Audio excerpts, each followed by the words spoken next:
Okay. It's been a long October and it's only 14 days in.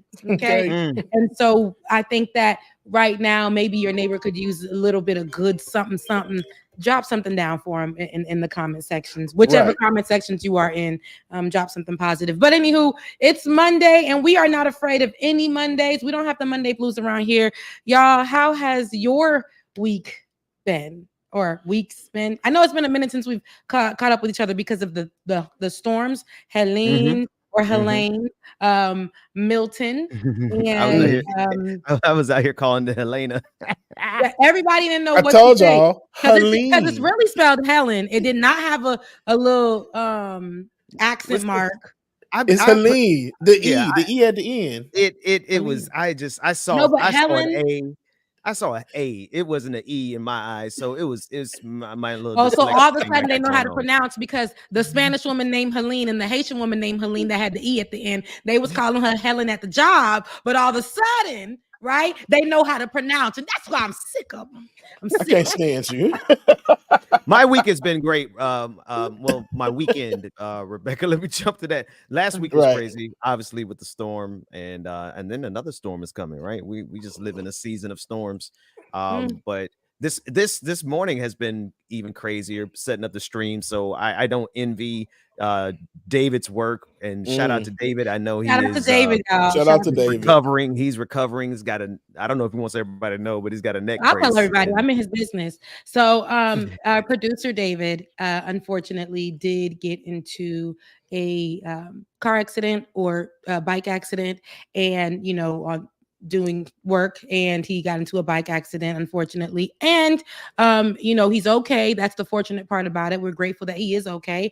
He did suffer a fracture, but he is home. He's resting. We will be without him I'm telling him to rest for that amount of time, but for about 6 weeks. And we want to make sure that he's okay. And if you guys can, send him a little blessing, a little love offering, please, while he is out of work. But he did get, but he's okay. He got into a bike accident, but he is okay. He was seen by medical professionals. He's going to be healing up. He just has a brace on, and he will be out for about a month. So just some love and let him know what you're thinking of him. That means y'all are stuck with me for a month. Yeah, God bless y'all. I'm praying. Yeah, we are. But if it was me, it would be. I don't know. I may look. Here go me sound like a sugar daddy. I may fund it, but I don't know how to use it. I got my people who know how to run it for me. I don't know. Hello. StreamYard is not my best friend. I'm sitting here learning how to use it. Yeah, go. Somebody said learn it because because I was like, dang, David. I was about to have David doing all my shows coming up, and then I'm like, oh dang, David hurt. Oh, yeah. So I'm like, now I gotta learn it. But man, shout out to David because David was serious. When I saw the message, I was like, whoa, man. Yeah. So shout out to David. I'm just very happy and thankful that David is fine. Absolutely. Our white brother. I want to make sure that he's okay. No, for real. Cause I was like, he was making his little jokes and I'm like, nah, David, you really got to take a second. I know that you're out here grinding like everybody else. And I really, think that you should just take some time to yourself. Maybe this is good for him to just take some time to himself and heal. So that's what I want for him. So, but yes, well wishes to David for sure. And I hope you don't care that I gave your business out, David. But it's too early in the show for y'all. It's too early. It's really too early. Look, thankfully the battery is right here on standby. I was anticipating it happening. That's so funny. But other than that, how else was your week been while Bubba gets his battery? So listen, it's been good. It's been an eventful weekend. I'm trying to think of the best way to say it, but I am now pastoring an online church that we just started. And Rebecca, you did something this morning that I'm like, I gotta recruit Rebecca to be the person, the greeter. You know how every church has a greeter. Rebecca came in this morning, said, say hello to someone in the chat message and make somebody's day feel good. I'm like, you know what? That's what I need at my little virtual church. I need a virtual greeter. So I'm recruiting you to come work on my team. And you know what's so crazy? I've actually seen that in online church spaces now. They have the people in there who are literally like, send somebody a high five in the chat right now. Love somebody's comment in the chat right now. Let somebody know, because we can't tap them on the shoulder. We can't do nothing. So they'll tell them, send them a virtual hug, but love their comment to let them know that you are with them. If they want to walk up to the altar, send them a DM and let them know you walking with them virtually. It's stuff like that. Exactly. So I had an eventful weekend, but it was a soft launch this week, and for us to do the real launch, I need one of those kind of greeters at the front door. So yeah, we'll talk. Yeah, we'll talk. She did that. Okay, I love it. Look, so that was my weekend. That's good. I'm happy that you are transitioning into that space. I would love to see where that goes for you. I'm curious to Absolutely. I have questions. Yeah. Like, there are questions. Right, there are questions. I have questions, but I don't feel it's appropriate in this space. But I'm like, well, how did we get here? And what made you want to venture into the online space? Because I know that you were already starting that route. So what made you want to go ahead and go 100% online? Well, I'll do you a favor, because I need to interview you on a separate stream. And James, I want to interview you as well on a separate stream. But then Rebecca, you can interview me in return on a separate stream, and I'll answer all those questions.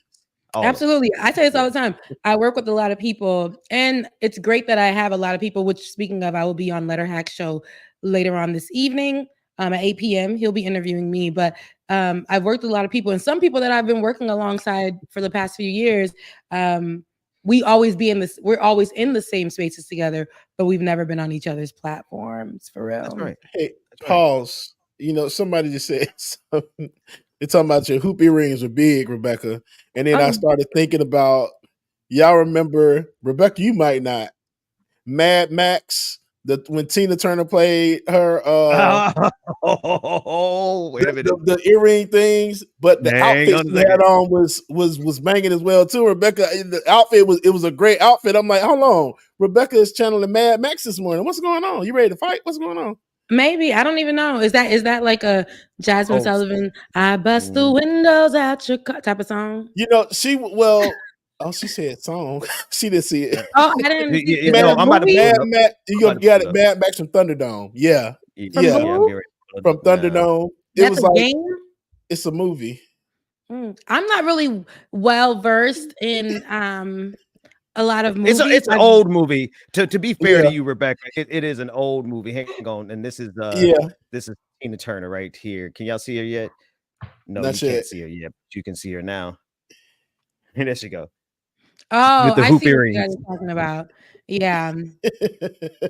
It's a compliment. It's a compliment. No, Tina is beautiful. I actually was just looking at she was I was such actually a looking at badass her present an award at the Grammys years and years ago. But it's so crazy, seeing her and her not being alive, but seeing her, is this acting she was doing?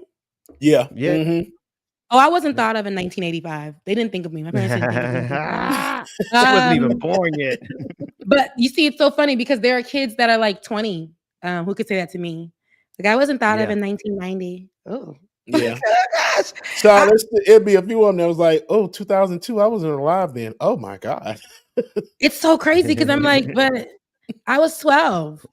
We are old. That's crazy. We are old. I was 12 years old. I'm not James, old. I'm getting older. James, that's a good because that is proportionate. That's the size of her hoop earrings all day. My hoop earrings are like my signature. I think there are things about me that people grow out of, and so if you guys have been watching me and things like that, you have probably seen like I have gone through the phase of recently. Anybody who knows me since I was 15 years old, I've been getting my nails as if I was in the group SWV. Okay. Look, Keith. Oh my, yes. As I was in the group SWV. Yes. Okay. And so, I'll never forget my first set. I got a cotton candy paint because my daddy told me I couldn't get no real color. So I got a cotton candy paint, but he didn't say what the length was. And the lady did me like SWV square long. And that's always been my thing. And I remember switching into media at FAMU, and they told me I needed to go shorter. So I still remain with the designs.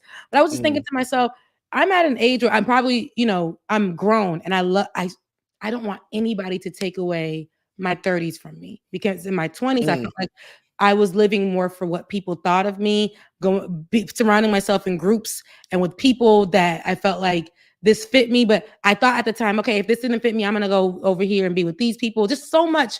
I told myself this, and I knew at the time I was such a free spirit. But it's okay for me to find something, a balance that works for me. That was the grownness coming in. But when it comes to my nails, I feel like, because I was just talking to a couple of people, and this is a conversation going online, and I felt like when it comes to my nails, like that's just part of my grownness and who I'm becoming and things like that. With hoops, people would say, oh, you can't wear hoops, they're not going to be whatever. And I'm like, hoops doesn't take away from the way that I present. My nails don't take away from the way that I present. Absolutely. And I remember wearing the short nails starting in a few months ago. I was like, in May, let me try out some short and cute. It didn't feel me. Maybe in my 40s it might feel me, but I don't want to. People were telling me to do it, and I didn't do it because people were telling me to do it. I thought, okay, this may be nice, and then this person and this person say it might be it's a grown thing to do right now. So let me do it. Hated it. Couldn't type. Couldn't do it. I'm like, I can't even really braid my hair. I'm so used to having my nails be a certain type of length, or having some length on it. So I say all that to say, people try to compare that to my work ethic, or my qualifications. And I didn't like that, because when I'm looking at in 2024 are millennial white women who have tattoos, sleeve tattoos, wearing their hair in different colors and things like that, and their nails being these bright blues and bright, just all that. But then there's me, who's Black, and I can't present the news because of me having a little off shoulder, or my nails, or however the case, or having these hoops. I say all that to say, there's a conversation online, where I actually was talking to a couple of people, and we have to be careful of how we allow people to define us, and we have to not let people define us.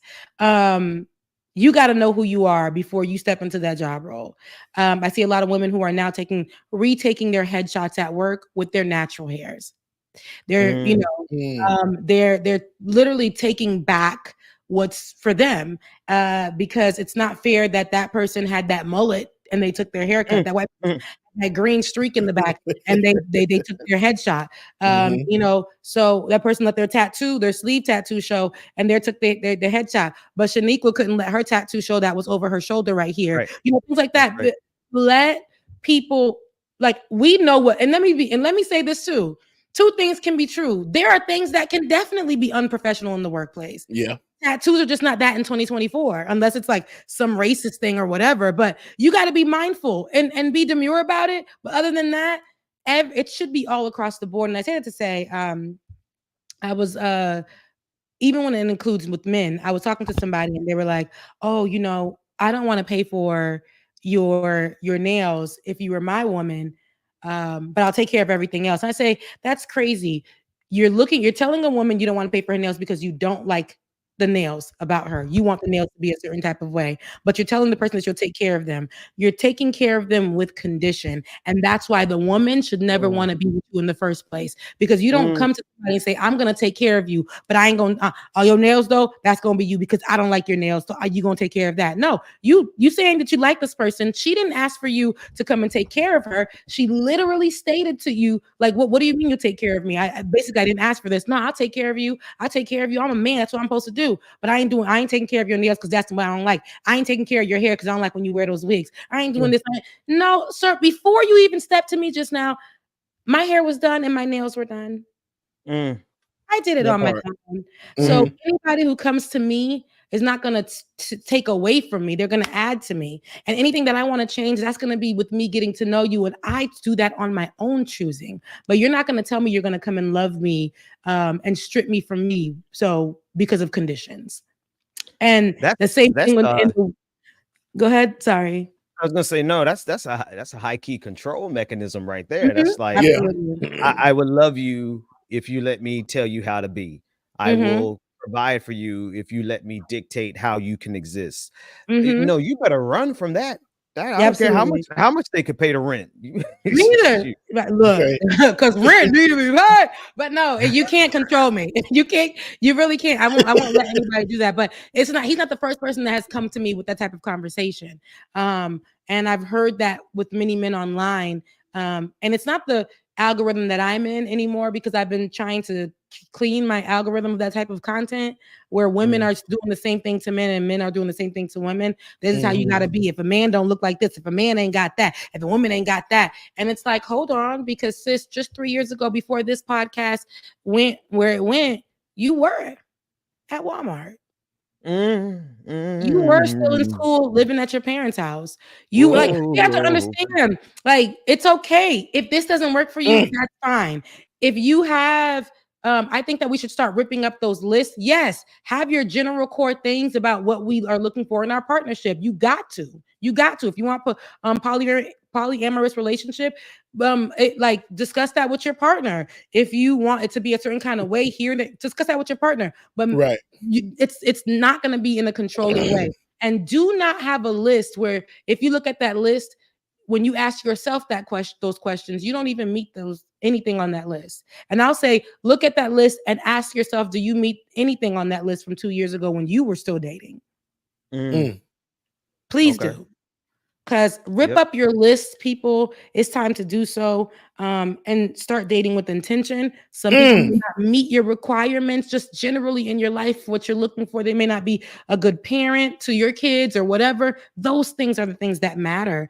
They may not pour into you the way you need. Those things are the things that matter. But sitting here and being like, oh, that bus driver who got a 9 to 5,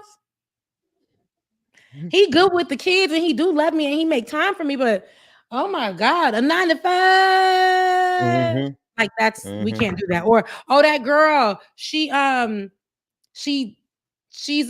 nurse, or she's this and she's that, and those girls are known to be hoes, so I can't be with them. This course online has to stop. They got to stop selling mics for about 3 years. They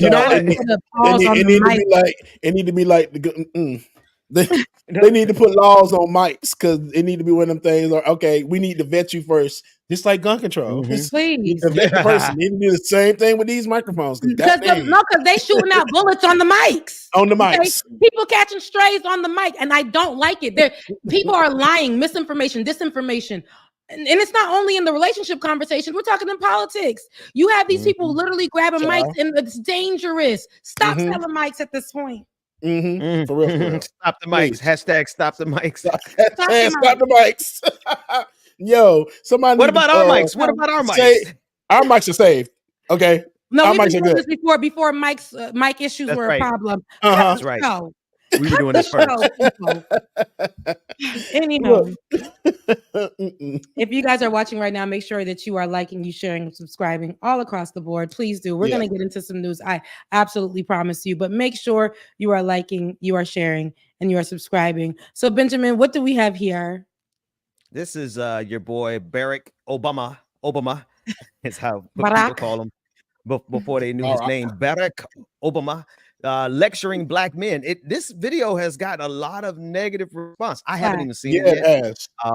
This is him trying to. I haven't seen it either, so this is going to be our first. I guess we're all going to have. Watched it. Yeah, no, I haven't watched it. Yeah, I've heard about it. I mean, I'll let y'all. Yeah. Tell us about real quick, or you just want us to watch it? Yeah, I want y'all to watch it. You know, I know a big part of it is him talking to black men, telling them the importance of voting, and I guess they took it like he was lecturing us. Because almost being against the black man a little bit. Okay, so yeah, we'll get into that. I have to watch it before I make my definitely. We have not yet seen the same kinds of energy and turnout in all quarters of our neighborhoods and communities as we saw when I was running. Now,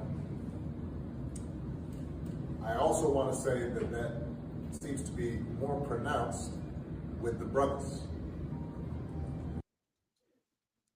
Well, where's the rest of it? Okay, I got to go find the rest of it. Go But find it while I just harp on that because it's got to be more than that though for me. Go ahead, Rebecca. So let me tell you what I've seen first before, so that you guys could correct me, or Bubba, you can, as we find the video. But I don't know if we still have a listening audience, but for our listening audience, it's we're talking about the Barack Obama video that has been gone viral this week, second week of October, and it's in the efforts to, I believe, get black men to push the black man vote for Kamala Harris, since that's where she is having issues with right now, getting the black man to be on her side for the voting process. And so that demographic, the black man demographic, has not been on her side. We can see that. We know that from when Barack Obama and his wife spoke at the DNC. From when we saw D.L. Hughley speak at the DNC, these were for, I think, that push and that grab for the black men, and I don't think it did work. I think that it encouraged it, but I don't know if it in fact worked. I heard about this, and a lot of people that I've seen online with the conversation about this has said, and I thought it was just a video where, the overly stimulated black people were online and upset. So I was like, okay, maybe that's the case. And, maybe they just mad because Barack Obama, this is the Dr. Umar folks coming out as usual. But it was a lot more than that. They were like, hold on now, I'm already voting for Kamala, and this man's coming out and telling me, when there's a whole, what about the white people? That's what I was seeing. Well, what about white people? Why black men have to come and preach to us about not voting when it's white people that's suppressing the vote? And that's what I was seeing the conversation become. But again, I haven't watched in totality. So this is the only video I'm finding. It's got to be more than this, right? Hold on, on the TikTok, I'm pretty sure we can speed it up. This is all I have on this is all I have off of Twitter and YouTube. Everybody else is just responding to this much, which is which I hear what he said. I know just people just don't like Barack Obama to lecture them at all. Like, but especially black men. He has a tendency to do that occasionally. And we, he's a black man for sure. Some similar black experiences, but a real deep dive into what it is to be a black man really means that he really has to find a better approach to speak to black men. If this is my thought. I'm gonna try to send that link to you right now. And this is from MSNBC. But it's off the Tick and Talk. Okay. All right, let's see if I can get it. Where'd you send it? The only place I can send it to you. For shame. Okay, don't do Benjamin like that. I'm gonna do you in that glitter shirt soon, because it's really giving. Okay. I woke up gay this morning. It's actually pretty. It's pretty cute. It's pretty. It's shimmery. So it was shimmery, so I was like, let's be gay today. Tell me if y'all can hear this. I don't know if TikTok allows this, but we're gonna try it. Here we go. We have not yet seen the same. Can y'all hear that? It's a little. Whose video recording is this? Quarters of our neighborhoods and communities, as we saw when I was running. Now, I also want to say that seems to be more pronounced with the brothers.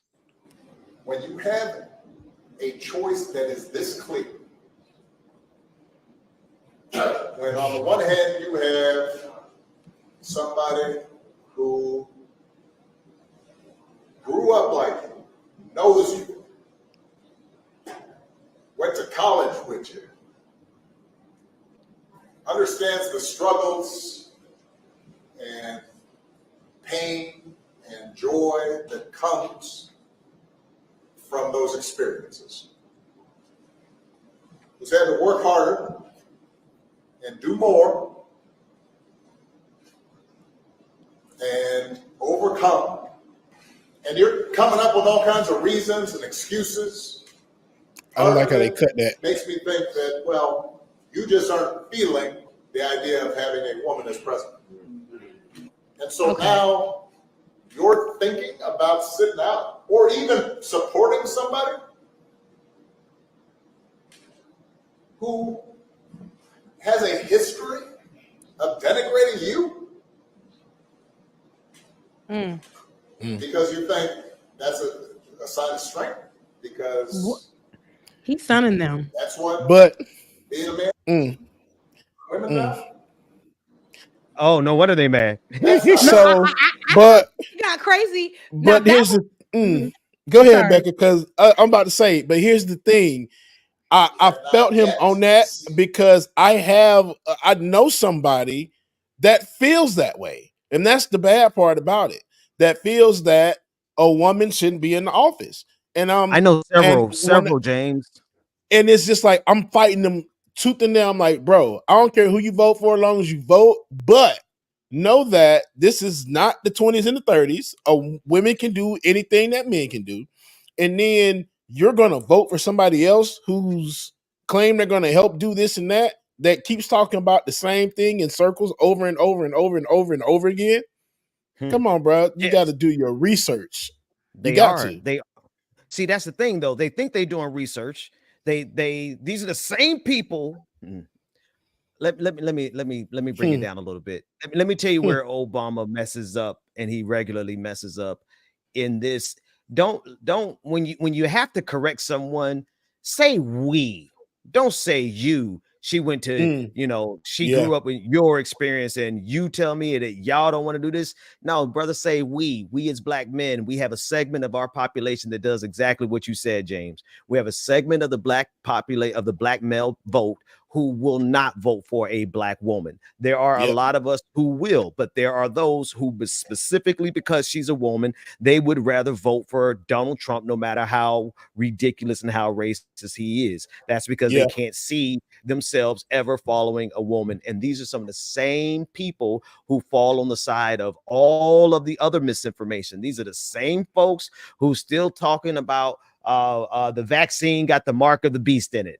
Yeah. Okay. These are the same people who are still saying that, vaccines cause autism. These are in the black community. These are the same folks. You go to the barbershop, they'll tell you about all the things. They ain't wrong about what's going on in society. They understand how bad things are. They understand the plight, but they have bought into some narratives that are backwards. And they're the same folks who will not support Kamala Harris because she's a woman. Same black men who won't support Kamala Harris because she's a woman. But Barack always points and says, you.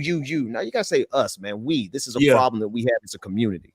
Agreed. One thing I did have a problem with though with this video, and I don't know if it was more, but every one that I've seen, it just seemed like there were some cuts in that video. Yes. I don't know if y'all noticed that, because I want to see what the rest of the speech was, to see the full thing, because I really feel like some stuff was left out. Okay. So I agree with Tyler here. So this is what I'll say. The people receiving it in that room may not all be on the same page. I can agree and disagree at the same time with y'all, because I have people in my life more than I would like who are like, she's a woman, right? They are a certain demographic or belong to what I call hotepery, and y'all can fight me if y'all want to, because black people are not a monolith, and we know the groups of people that we have in our family, our friends, some that are just like really strong and unethical, and some that are like really, like, we have them all, right? And so with that being said, what we see here also is, I know people who are not voting for her because of misinformation. Yes. And so I think that them not having, and they have access to it, but it's almost like how even anybody, even the conservative believers, they will choose to only believe that, get their news source from this one place and this and that. It's not even the fact that she's a woman. They might think that she is against a certain policy, and that may not be true, or she's against black men, and that ain't true. And that's been something that has been a number one conversation, that she's against black men because she is a part of law enforcement, and she has been a part of policies that were detrimental to black men from her state in California, and that is also not true, right? If we look at the facts. So right. I think that this conversation, and he sunned them. This is a conversation I don't think should have even been videotaped. This is something that probably should have came out in a documentary in 45 years from now. But this is because right now, at the push of, we are days away from an election and the voting time. And so having this conversation, the men online are like, you know what? I don't even want to vote because he tried to tell me that he should never been in that room. And he coming on the strength of Kamala. And then he coming around here saying that I don't like that he grouped all the black men in there the way he did. He could have brought up, like, and Ben, it would have been great if he said we, include himself into the black. That's what I think is missing from our leaders who are in place right now. I think they're missing, because even with whom I love her, Karine Jean-Pierre. Okay, Karen Jean-Pierre, who is the press secretary for Joe Biden. I love her. I think she's great. They're pushing, they're saying that she's the first black woman to be press secretary.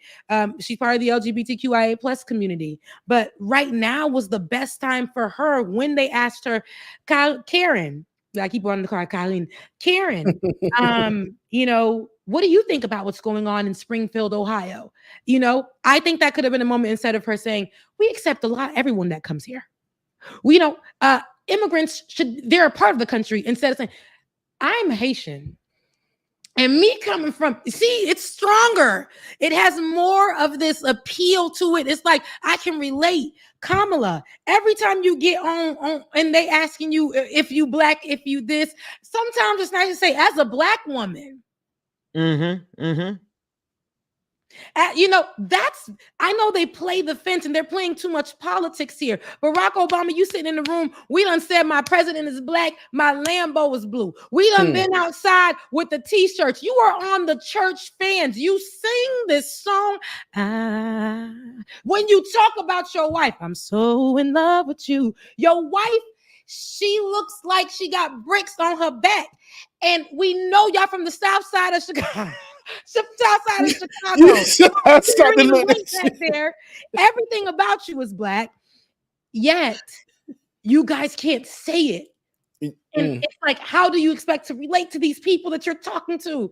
We are holding it down for you. We're the ones that are calling y'all blacker than black, because before the cameras got on y'all was saying y'all was black. Kamala Harris said at the Breakfast Club in 2018, when she began to start her run, right? For presidency the first time around. And she said, I'm a black woman. I'm gonna be black till I die. That is the energy that we need. Be proud of being black. I'm not saying make that your whole thing, but the same way that they are saying that Colleen is the first black to do this and the first LGBTQIA plus person to be in the room, to be able to have conversations that can apply to policy moving forward before we get to the end of the term for Joe Biden. Those are things that we need more of. So when these conversations do happen, understand that those black jobs that Donald Trump was talking about are actually they actually include marginalized people that he can't stand. Jobs, the same black people that he hates so much, that press secretary job that is now going to become senior advisor to Joe Biden simultaneously is actually from a person who is Haitian, the same people you hate, a woman, the same person that you downgrade and take away rights from, LGBTQIA plus person who you can't stand and blame every single crisis in America on. It would be nice to be able to relate to those marginalized communities. And when you're speaking to them as a marginalized person who has been talked about, spit on, literally told you can't get, you're not qualified, lied on. It would be nice when you enter the room and the first thing you do is be like, hey, I'm one of y'all. And I've been one of y'all. I see y'all, I hear y'all. I know this. As we're all black men, that comes off different. And I know they know how to speak, but for some reason, they're missing that mark politically. Well, maybe it's because they're genuinely missing it within themselves. I hate to say this, right? I don't want to make the problem. I mean, and this is what a lot of black men these black men may be talking about. Like, again, and I started off by saying we have accepted Barack Obama as a black man. He is a black man in skin color. He is a black man in many experiences, but there's a whole lot of experiences that he doesn't have that Kamala Harris actually has. Mm-hmm. As her mother may have been Indian, but she was Indian here in the United States, living amongst black people. Now, y'all gonna mess around, make me tell too much about myself, but there was this one sister that I could have sworn up and down she was black. It wasn't too much later I found out she was Indian. Now, you can't always distinguish. You talking about Kamala's sister? Because you can't. My God. My sister, Kamala Harris. I was like, oh, she black. She black as hell. No, she black, black, man. She black. Well, she gotta know she black. Is she a lawyer too? Please. You think Kamala ain't in there talking just like her? Please. Okay. And it's like that's not what makes us black. Again, we're all. And I'll take it back for you, Ben. I remember back in the day, the United States used to consider Indian people black. Well, back in the day, they literally did not have a box for them, so they were black. Mm-hmm. I'm looking up that video. Why are we making this a thing? I didn't make this up. I just wanted her to hear her say it. Lo and behold, I found a video of her going deep down and saying, I am black. I'm going to die black. I was born black and I'm always going to be black. Black is my culture. Black is my life. She said this. I played this video on my first Shades of Good News. Mm-hmm. She said it. Talk on it. I just wish that she would push it more in this time. 100%. Yeah, you talking about that? This video right here. I got to see it because. So my feeling is that when she's president of the United States, I will call her Miss President. But until then, you're just Kamala. All right. Okay. No, I'm Big Sister. Big Sister General. She's black. Because the sister was Maya. But you know what's so crazy? She's actually putting on a voice right here. Her sister, like a little voice because they're playing around. But that woman who spoke for about, was it 2 minutes on behalf of Kamala Harris? She gave us South Side of wherever they from in California. She gave us been around. She gave us used to date a crip or two. She gave us, you know what I'm saying, baby. And look, just like that. It's too early for y'all. Foolishness. That's supposed to happen in the second hour of the show, not the first hour of the show. But yeah, man, that's the thing is, I think some of these politicians after a while, like Barry, they start to forget, or if he ever really had, like, I mean, really think about it. Barack Obama grew up with his white mother. No, nothing wrong with being biracial. Nothing wrong with being biracial, but as a matter of culture, that means that he didn't grow up in the same way. I don't know why the video isn't coming up, but Barack didn't grow up in the same way that Kamala Harris even grew up. Barack, I think what messed Barack Obama up was when he said she went to your schools, because he went to Harvard. He didn't go to Howard. He didn't get, so there's a little sophistication in distinction that he's making there. Your schools? She went to your schools. He did say he went to your schools. Yeah. And from that point on in the conversation, he couldn't continue to identify with us. So he didn't have the skill set. Love you, Barack, but you should have then flipped. No, you didn't go to a black school. So I understand she went to your schools, but maybe you should have said she went to an HBCU like most of you.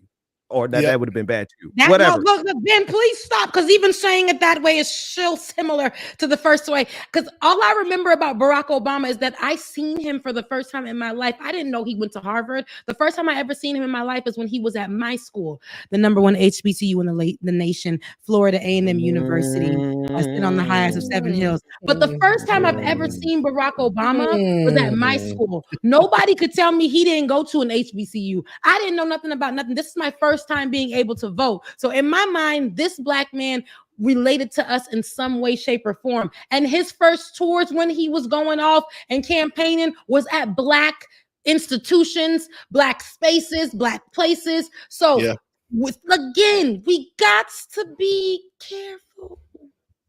Presenting as the talented 10th nigga. Yes. Come on. Yes. You said that, girl. Come on.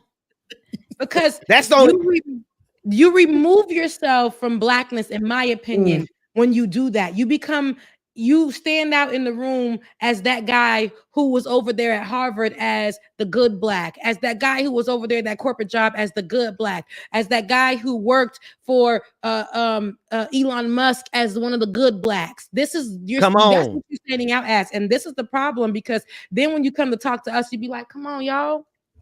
Y'all came up from the same upbringing. That's not the conversation we should have, because there are other ways that you can relate and have these conversations with these little black boys or these young black men that you're speaking to, who have the power to vote. You're going in there and saying, she come from where y'all come from. Y'all, she went to y'all she came from your little barbecue school. And then y'all be the one that hate women. Y'all, it's y'all. And that room that he may be speaking to may be the ones that be online talking about, I love you, black woman. I love you, black woman. Black woman, you are my light. Black woman. Black woman. You don't even know who you don't know these men like that for you to come in there and take the feeling that the online world is giving you. Because I know you've been on vacation, Barack. You and your wife, y'all doing a world tour. But you're missing the mark here. You didn't. Sometimes you got to read the room, my brother, like you were talking to them. He got to read. He got to read not just that room, but you got to, at this level, Barack Obama. At this level, my brother, you have to already know the reaction that you're going to get with every word that you say. And I think he's smart enough to do this. I'm about to go to my conspiracy. Where my Hotep hat at? I need to go into my conspiracy theory here. Because he could have just said that out there. I think I found mine, y'all. I thought I gave it away, but I think I really got that Hotep hat. But yeah, it's somewhere. But no, because I know he knows what every word means and how everything that he says is going to be dissected and flipped on his head and used against him. He has to know that when he speaks, there's a good possibility that what he says could be damaging to Kamala Harris. To that end, how are you a former president and not calculating for your words in that fashion, such that you're going to say she went to your school versus going to an HBCU? Just the flip of that one word would have reset the whole trajectory of the conversation, and people could have embraced it more. But instead, he went out there and stepped on every landmine that he possibly could and blew all of them up. I don't know how much he actually likes Kamala. That's all. And so it never gave that. So let's be honest. Look, because the streets was saying, I don't know, but in politics, hold on now. I don't know, but I don't know if this is true, and I don't want to, because I don't like this. Look, here go people that like to talk about. I don't like to spill rumors, and we don't do that here. But allegedly, he wasn't in. That's why there was no initial phone calls. And when we did hear, hey, this is Barack and Michelle, we just wanted to go ahead and say, we definitely have your back. So this is what I was pissed off about, that because it gave a pre-record. It gave, girl, let's record this and do it for her. And when they did show up for her, it was more powerful then, because I think they understood now where we were. Because the initial phone call commercial that we got, and she was walking and she was like, hey y'all, it was not in sync. It was none of that. But at the end of the day, we got together and we did it. We overcame that. This was not his finest moment. And we have to be able to call a thing. Because I think this is where a lot of our black high-ranking political people are missing the mark. You're not relating, and you can. You are a black man. So stepping into this room, there was a different way that you could have came. Instead of coming as if you're talking to the people online, like you're in the comment section, talking to the people online, you are face-to-face with elite black people as well, whether they went to an HBCU or whatever. All those men in there were well-dressed and ready for a conversation from somebody that they probably look up to. So coming in there and being like, y'all don't even like black women. Let's do better. Yeah. What? No, we're not doing. See? Barack, you presented as one of the men with mics. Can I give you what he could have, would have, should have said? What he could have, would have, should have said. Barry, could you not at least break this down and take the problem up to where it really does start. Don't get me wrong, patriarchy is present in all communities. It's present in the Black community. And there's going to be Black men who simply don't like Kamala because she is a woman. I get that. But you have a different dynamic with your wife. You have a different dynamic with how you work with women. You see, why not present it instead of just saying Black men who don't like women? Present it as the opportunity that is missed by white supremacy and patriarchy when they don't listen to their wives the way Black men have historically had to listen to our wives in order to survive Jim Crow, in order to survive slavery, and in order to survive all these things. We as Black men who grew up in an oppressed system. See, this is how I know he ain't really Black. Sorry. Barack Obama, this is where he misses this mark. He's Black in his skin color. He's Black in his skin color, but he was raised by a white woman, because if he was raised by a Black woman, then he would realize how important it is to listen to Black women. And when you listen to Black women and you have that disposition, you can convey that to other Black men without triggering the patriarchy landmine that this man triggered. And I feel like he triggered it. I'm not going to say on purpose, but it was real sloppy. Like, he got to know better than to do that, to go out there and just lob a landmine in the Black community, expecting it to make it better. But he actually kind of made it worse. That's all. He's Black. Let's be honest. He's Black. And so is the man. He's Black. He's Black. He's Black. Absolutely. Raised by a white woman. That's true. I think he got it wrong this time. And do some people get it wrong sometimes? Yes. I do think the goalpost also moves the way people get outraged online. This was another opportunity for people to say, we're not voting for Kamala Harris. And if you chose, and there are things I don't like about him, but I do love him. I love the fact that he was our first Black president. I love that he did that for us. But the ceiling, it ain't broken. We still got so much more to go with that. But that can't be our end all be all either, is because we have a Black representation in the highest form of office. No. However, I think that we tend to, and not we, because even me in some instances with other subjects, but because we were looking for something to say, that's why I ain't even gonna do it no more. No, you were already not gonna do it. That was perfect, Becca. Oh my God. And now look at William said every time. And if you were really going to vote for her, Obama's commentary should have not been what did it for you. But they fickle like that, though. See, I pulled up William Moore's comment because I was going to disagree with him, even though you agreed with him literally as I was pulling it. I didn't see that. I didn't even William read Moore. It's the truth, though. He said if they had a problem with what he said, they weren't going to vote for her anyway. But I'll say this: I think some of them, there are obviously some that are being paid by MAGA. I mean, we got a legion of super coons out here right now. The level of coonery and buffoonery is, I think, of epidemic proportions. I don't think it could get any more. And we'll play some of it, but these folks, we are dealing with some men who literally would change their mind on a drop of a dime on whether or not they'll get up on election day and say, oh no, I ain't gonna go, Obama made me mad, so they're gonna sit down. There's some that operate that way. You don't think literally so? No, I think there are people who are looking for reasons to just jump on the train of I ain't gonna vote, or I wasn't gonna vote for her, or this is another reason. A Black man, especially talking to another Black man and kind of sunning him. Yeah. And you do that in private, first of all. I was going to say that in the room, they probably didn't see an issue with it. As soon as that hit the internet, it's like, you know what? That's where it started. In that room. Okay. Then the other thing he should have done was to say, don't film this. Don't film this. Yeah. And then, because Barack didn't even go in with Barack Obama voice that he does on stage. Barack came in with like, yo, really out here. You know what I'm saying? Like, y'all, like, cause she a woman, we got to do better, boys. Like, and I hate another thing I hate as well too. They don't show who all is in that room. They only show you who is behind him. So we're assuming right now that it's all Black men, but I really think it's a lot more people in that room because something led him to give this speech so passionately and so eloquently that it's got to be something else going on. It better not be nobody else in that room because I'm sick of us inviting people into these spaces that don't belong. The thing says Black voters. It says Black voters in the back.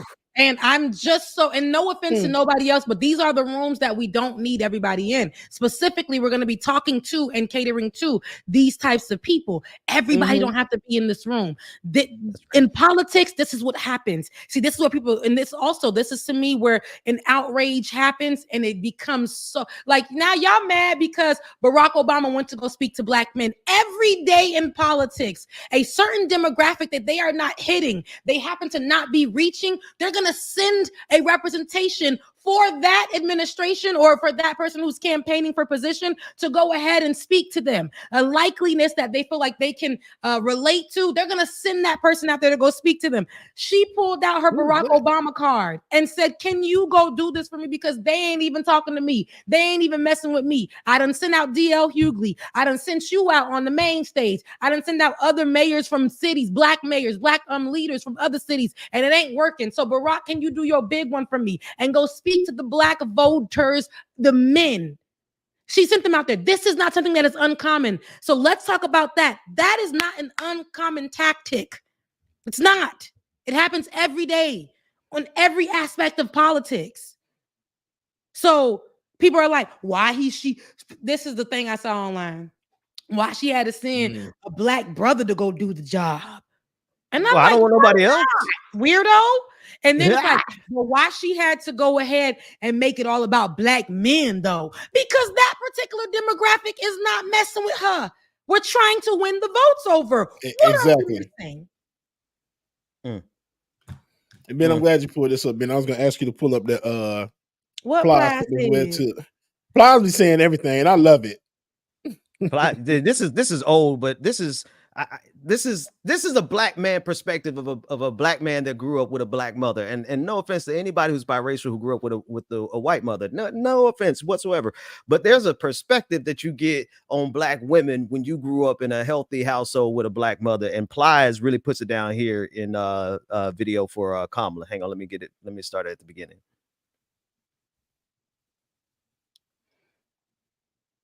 Jail until Kamala Harris become a convicted felon, until Kamala Harris 5 motherfucking bankruptcy 6 times, her and her company, until Kamala Harris is impeached twice, until Kamala Harris is indicted 4 motherfucking times, until Kamala Harris is found liable for sexual abuse, until Kamala Harris is found guilty of motherfucking fraud and got to pay $300 and some motherfucking million, until Kamala Harris start a motherfucking insurrection, until Kamala Harris try to overthrow a motherfucking election, until Kamala Harris is married 3 motherfucking times, until Kamala Harris have 5 kids from 3 different motherfucking men, until Kamala Harris he's funny. I love it. She's a better motherfucking candidate to me. How you do whatever you want to do with your motherfucking vote. But I'm not voting for no motherfucking rich white man to be able to do whatever the fuck he want to do. I'm just not doing it. I don't hate motherfucking women that much. Right here. And I damn sure don't hate a black woman that much. Amen. So you can vote for a motherfucking AKA or you can vote for the motherfucking KKK. You vote for whatever motherfucking K you want to motherfucking vote for. That's your motherfucking business. That's it. I love that. Absolutely. That's real. I think literally we have to take Brother Plies' words and really understand them, because a lot of people are looking at it as just a soundbite, but he's being honest. First, he said, I really don't care where your vote goes, but here's why I'm voting this way. Here's why I'm telling, because everybody wants to talk about, I mean, at the end of the day, I just really can't vote for her because she wasn't really fucking with black men out of, and this is the conversation that I've had with people. So pardon my French, but they go, I can't F with her because she the way that she out here and she put us in jail. And I said, you know what? That's something I used to, and this is where I could tell them when they didn't, I can relate with what you're saying, because even me who works in politics, bamboozled almost 10 years ago when Kamala Harris's name was coming up. And that was one of the only things that all sides were actually discussing. She's a cop, former law enforcement. And, she's a DA. She put people in jail. She put black men in jail. And I feel like that was such the talking point that a lot of people didn't do their job because it was also instilled in the hate towards Black women. A woman could never do this position. So let's figure out what we can do. So right now with the what is it? D.L. Hewley? Defund cops, right? Defund the police. She's a police. Let's go ahead and tie the two together. We'll make sure she really doesn't make it because we don't even like Black women for real. And we don't see Black women actually going over a man, period, when it comes to the highest level, in office here in America. We're not going to allow that to happen. So everybody just went with it. We all literally just subconsciously went with that. And once she fizzled out, that was it. Then she came back in the background like, when did she become? Does Biden really know her? How did she become? And she came from the back door. And then we realized because a last minute decision had to happen, we were like, who is this woman? And then it was nothing but a research that literally debunked the claims that we believed. And some of us have spewed out for a long time. Yeah. And it's okay to say we got that wrong. And so when I spoke to somebody about that, it's like, so what? I mean, so then now we can prove that. But we proved it. Now what's your complaint? I just want you to take those complaints off that you're saying and just get it down to the nitty gritty. You don't like Black women, or you don't want her to win because you just don't want to vote that way. You actually want to vote for Donald Trump. But here's the truth. Child tax credit, more Biden administration. Under the Biden-Harris administration. They did more for that under that administration. Y'all got to look at these things that Donald Trump says. I did that. I did this. It was me that did that. I did that and this and that and that and that. And go back and actually look at the truth. Look at the stats. Get the research. It'll give you everything you need. Amen. It'll give you everything you need. And then ask yourself, why am I not voting this way? Especially when it comes to the taxes part of it. Even if you look at Trump's tax plan versus Kamala's tax plan, it's in black and white, y'all. He's saying that he's going to save you money this and save you money that. At the end of it, you're going to be owing more in taxes, and these billionaires, all these celebrities, Elon Musk included, and everybody else are going to be facing all this money that they're going to have to pay. And hence why all these people are voting for him, because they don't want all these taxes coming out of their crap. Yep. Elon said himself in the interview, if Trump loses, I'm effed. He said that out of his mouth himself. So that's what it is. It's all a money thing. Versus Kamala's tax plan, you're going to end up getting back more money than anything. But see, I don't see how people don't understand these things and realize this. It's all there, y'all. It's also, but it's how many. Who, Lord, when y'all said pull the mics, that was the realest thing ever, right? Because now everybody has a microphone. Don't get me wrong, everybody has the free speech. I'm joking. We really do have free speech, but everybody can go viral now. And the number one way to go viral right now is to be a Black person who says something either against Kamala Harris or in favor of Donald Trump.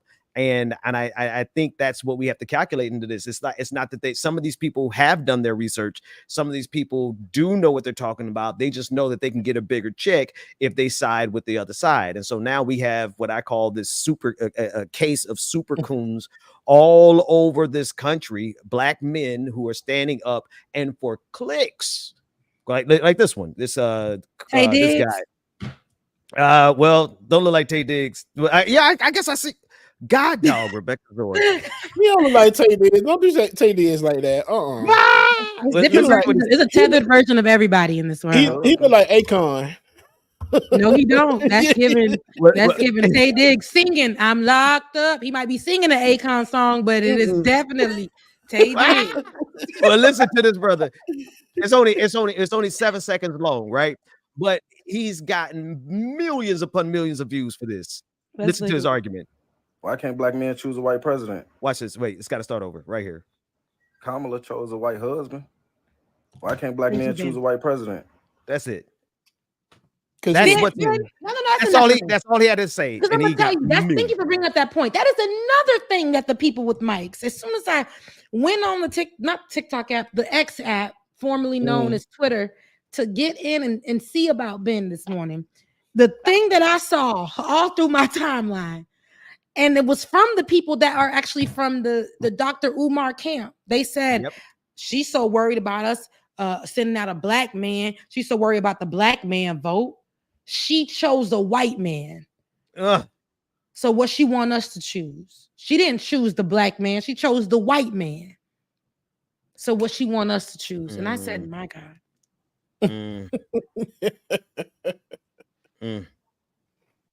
It makes sense to them. It makes sense to them. But here's the thing. Like, people get back in the day, see this type of outrage and this type of anger and this type of pulling at my heartstrings, pulling at my mental strings, telling me how to think and telling me where to go because I'm black. Now, mind you, I'm a black sister that loves her black brothers, and I am going to marry black. I'm probably, like I told y'all, if y'all know me, I'm going to marry black from my mother's land or black from the motherland. I just know it. God created me to be. However, I can't get mad at this person over here, even the black men, as long as you ain't saying, oh, this is why I like white women, or this is why I like white men. You know, your hard wig and your soft life over there with that white man, that's all right. You hard wig, man, soft life. My God. That's what they say a white man brings. You just put that hard. The more messed up your wig is, that white man's gonna be like, dang, I love that about you.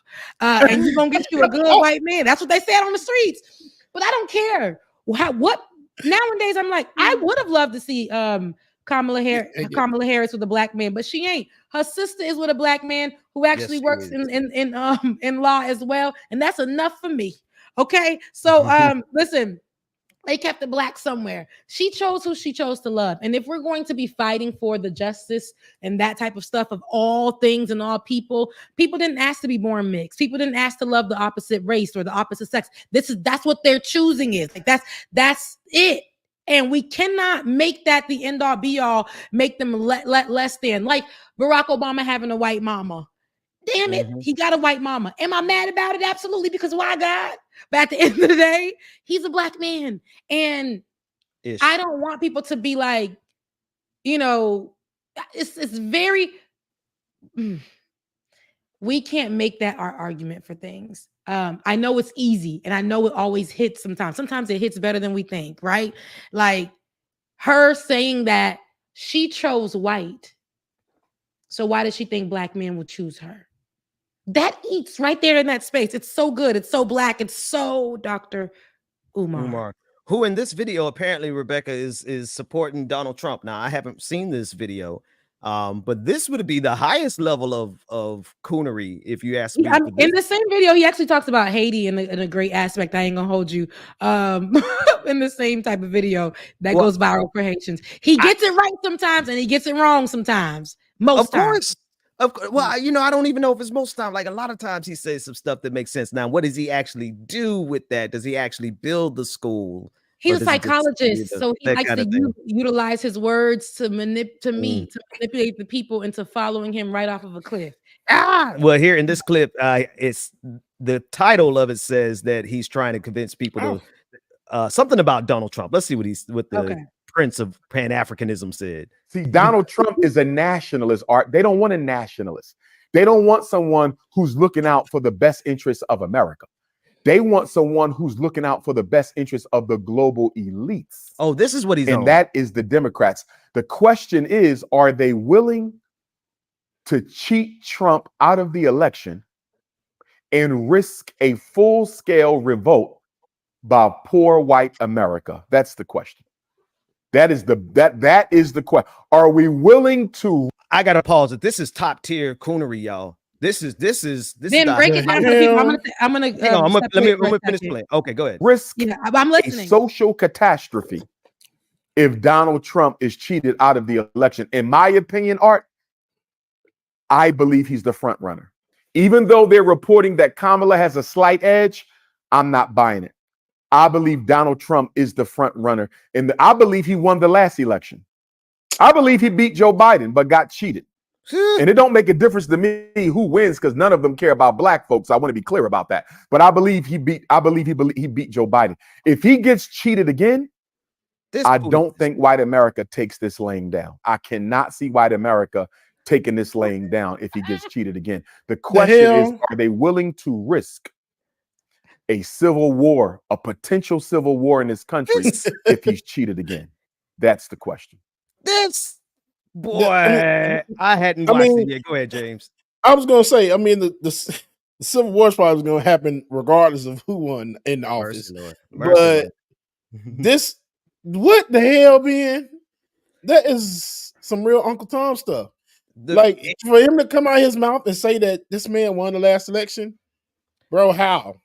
If y'all allow me, I need to go. I need to go little piece by piece because this is high key top tier propaganda stuff as well. I said it's top tier coonery, but it's actually top tier propaganda. Let's go a little and risk a full scale all the way back to the beginning. The first thing is most interesting. The problem is Donald Trump is so popular. See, Donald Trump is a nationalist. Art. They don't want a nationalist. They don't want someone who's looking out for the best interests of America. They want someone who's looking out for the best interests of the global elites. Translation. And that is the Democrats. The translation is the Jews. So when somebody says the global elites, they mean the Jews. They could. There's another group, and I don't know if Umar falls into this group or not. I don't even know if he knows that this exists. Correct me if I'm wrong, Umar. If you have any knowledge about liberal democracy on the international stage as an international relations construct, right? So usually when somebody says global elites, they're either talking about the Jews or they're talking about NATO, the European Union. They're talking about the global order that extends far beyond the Jews. Second thing is, Umar, nationalism. See, this is where the idea of black nationalism gets mixed in with the reality of white nationalism, because you might be a black nationalist, but in America, you cannot support nationalism. Why? Because white nationalism will kill you. Black nationalism is trying to group us together and try to make something better for black people. We're trying to survive this white supremacist order. But when you talk about nationalism from a Donald Trump perspective, we're talking about a nationalism that will kill you. And then Umar Johnson wraps it up in the fact that he cares about America. Listen to how he defines nationalism is the fact that Donald Trump cares about America. The nationalists they don't want a nationalist. They don't want someone who's looking out for the best interests of America. Best interests of America? Let's talk about it. Number one, when has America ever had the best interest for us? Hello? And so why should we be concerned with someone who ostensibly cares about America? How much does Donald Trump actually care about America when he tried to overthrow the last election? How much did Donald Trump care about America when he said he wants to suspend the Constitution, that he wants to be a dictator on day one, that he wants to have a day of violence, that he wants to give complete and total immunity to cops? Come on, black man. Listen, just a little bit more, Rebecca, and then I'm done. Okay. They want someone who's looking out for the best interests of the global elites. Translation. And that is the Democrats. The question is, are they willing to cheat Trump out of the election and risk a full-scale revolt by poor white America? If you scared, say you scared, black man. If you are scared of the reaction, and see, don't give me that conditional, that false conditional, if they cheat. Nah, Negro, ain't nobody got to cheat to beat this devil, this white devil. We ain't got to cheat nothing. Y'all been, see, and I got to say y'all because he is fully aligned. Umar Johnson has fully aligned himself with the big lie. Because he's saying y'all cheated Donald Trump out of the first election. Big lie. Premise number one. If you're going to be a part of MAGA and make money off of MAGA, you got to believe the big lie. Umar Johnson is getting the bag from some white supremacists. I guarantee you. Rebecca, that's it. Okay. It's interesting because Dr. Umar, you going to stop because you going to stop playing with me because let me put mine on. It's interesting enough. Found the damn hat, y'all. There we go. It's interesting enough for me to hear my black brother, my black king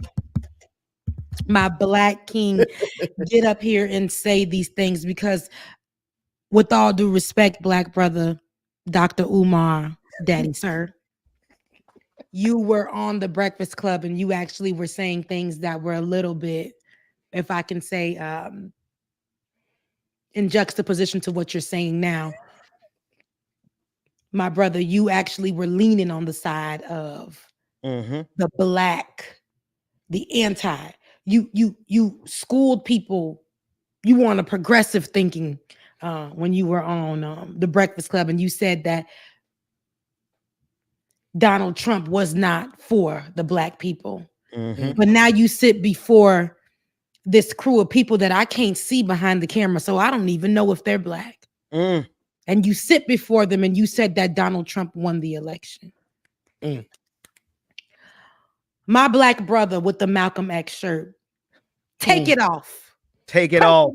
Take it off. Take it off right now, because Malcolm X would never sit before the people and lie the way you did on behalf of the white dollar. That part. You sit in front of these people and you utilize the studies that you went and got to become a psychologist, and you manipulate the mind of the weak, the weaker black that you are supposed to be educating. Come on. You flip the thought every which way you go. And because you utilize a type of what they call swag and you repeat your words 99 times, my black brother, my black brother, my black brother, my black soldier sitting before us right now, you got it wrong, my brother. Because not only did Donald Trump not win the election, he interfered. Come on. Come on now. He broke the law. He's actually a committed felon. He hurt the lives of black people here in Georgia and actually led to a massive voter suppression here in Georgia when it came to black people. Did you not see those poll workers on stand talking about what happened to them? He doxed so many black workers that were working the polls to make sure that black people got their food, their lunch, or whatever they can give them that day. And now their lives were turned upside down because Barack, not my black brother Barack, but because that white monster, that white felon, the white part of the KKK, the white nationalist, the one that sent the Central Park Five, innocent, to jail where he should have been. The one that made sure that black folks' rent was high as hell in New York City. This man is not somebody to be siding with, and he did not win anything. How much did he pay you to speak against the other the other side of it? Say that, sister. I want to know how much he paid him. This is the clip, Rebecca, you mentioned of him being on. He going off on Donald Trump in this clip on the Breakfast Club. You want to play it? You play it? Please play it, because I haven't seen it. Please. Black folks, when people ask me who you're going to vote for, at this point, neither one of them are going to get my vote. I considered Cornel West because I go to begin. Here you go. So what do you think about, blacks loving Donald Trump so much? Slave master syndrome, white Jesus syndrome. We don't care if the white Jesus wears red or blue. We don't care what side of the aisle that they're on. Black America suffers from battered spouse syndrome envy. And what battered spouse syndrome speaks to is the fact that no matter how bad you beat me up, if I believe I need you in order to survive, I'm never going anywhere. And part of our problem, part of the equation to our problem as American Africans, why we don't do anything on our own, is we are often waiting for the great white savior to come. This is a message that has been rehearsed for us in church. We get it in the media. We get it in the black community. So black people will never, ever abandon their hope of a white savior coming to save them. Donald Trump has no record whatsoever of saving black folks. When people ask me who you going to vote for, at this point, neither one of them. Donald Trump has no record. And as I told you before, and one thing, what's up, bro? One thing I ain't gonna do is lie. I'm always gonna run it back with the receipts. And this was like this is like a month ago. He said this on the Breakfast Club because we talked about it here. And I said, okay, he has a couple of things. Again, I told y'all this brother who is psychologist. That is his profession. He comes on here and he utilizes this gift that he has, and he does it for bad. And a lot of people follow him and they don't go back to questioning. I'm always going to question the person that got up here. If you're going to switch your stance on something, flip just like that, tell me why you did that. Don't just come up here and act like you didn't just say this about a month ago. Mm-hmm. This is you. This is you right here. No, this wasn't 2016. This was this year. And he sat up there and he told us Donald Trump ain't the way because he's anti-black. And the people who support Donald Trump have this, what is it, the slave syndrome or whatever? Battered spouse syndrome that he wrapped into a slave narrative. Okay, so let's be honest here for all my Dr. Umar people. These are the ones that you should be afraid of because they add in facts and they add in how they truly feel. And the next day when they get $1, every time this man gets on air and does a show, it does something or whatever, he gets paid. Yep. Y'all think that he's sleeping at night worrying about how y'all hating him or how y'all supporting him? No matter what, he will get up here. He said he chose this interview. He wore this Malcolm X outfit. He came in the rebellious gear. He came with the chapeau qui semblait Liion, like a part of a military. He did that on purpose because that will make you look at him and clearly see this brother is down for the black cause. But yet what's coming out of his mouth, y'all not really gonna catch it because you want him so bad to be your black savior. To tell you how you should vote, how you should eat, where you should go. Have you asked him about his schools? Those institutions or things that he was supposed to put out for black people, where are they? They're sitting in his bank account for his 501c3. There's a brother who did a documentary on his 920 tax forms that he submits to the government, and he has over $500,000 just sitting in a regular old checking account, Rebecca, with barely any interest. I mean, at least if you're going to hold the people's money that you're supposed to use to build this school, Dr. Umar, you could at least put it in a money market account, a CD or something. But he's got it in your regular old schmegular old bank account. $500,000 that he took from black people. This black brother, my black brother, Dr. Umar, you must be stopped. Do not be swayed by this Malcolm X. You must be stopped, my brother. Do not be swayed. I think today, the 52 people that are on my channel watching, if you have not seen the light today, my brothers and sisters, I pray that you today were delivered, because not only did we bring the facts, the receipts, we brought it from the mouth of the devil himself. And how we brought the date. Some of y'all thought this was a 2016 interview. It was just a month ago. This black brother sat up here and told us just opposite of what he's sitting here and telling whoever he's speaking to right now on this particular channel, right? He sat there and told us he ain't voting because Trump is anti-black.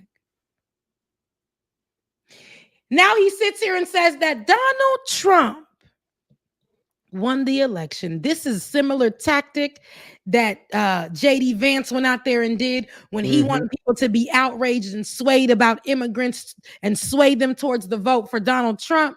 This is what now they got my brother Dr. Umar doing. And if the black man came back away from the white, he's sitting here and acting like this is given what the syndrome he's talking about with the people on the left when he was sitting at the Breakfast Club. Donald Trump is so popular. Donald Trump. Sorry about that. No, free yourself, my brother. I just